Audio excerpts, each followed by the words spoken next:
Basketball trending news. Your daily source for basketball news. As the New York Knicks introduced their trio of free agent signings Friday, they were beginning to make official which players would fill out the bench. The starting lineup is complete and a bench led by Brandon Jennings, introduced Friday along with Joakim Noah and Courtney Lee, is secured. Derrick Rose is on board. Lance Thomas signed a 4-year deal. Mindaugas Kuzminskas, a Lithuanian forward, agreed to terms, and so did Willy Hernangomez.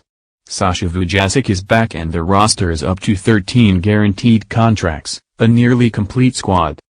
But just because the roster building by Knicks president Phil Jackson is almost done doesn't mean the work is done. The hardest task might still be to come. As one NBA coach said, Jeff Hornacek is a good coach, but he's going to be teaching a system that isn't his to a team of players who have never played together. And that is why the early expectations built by the solid roster makeover might need to be tempered a bit. The Knicks are clearly, despite their public protestations, going to employ some form of Jackson's favored triangle offense. Kurt Rambis, who was charged with teaching the offense the last 2 years, was kept on staff, and there has been little hesitance, even by Hornacek, to admit the team will use the system. There was a mini-camp run by Rambis and Jackson after last season ended, and in prepping for summer league play there were more triangle basics being taught.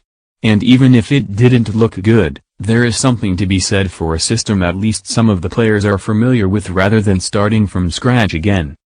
Asked how much he knew about the triangle, Jennings admitted, "Nothing really. I don't really know too much about it, but I'm sure we're going to learn it."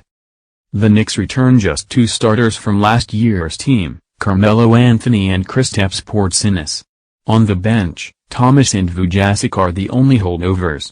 Last year's 3-point guards are all gone. So even if the Knicks are better, it's not just the injury questions they have to answer. Even if they are healthy, they might be a lot better in April than in November.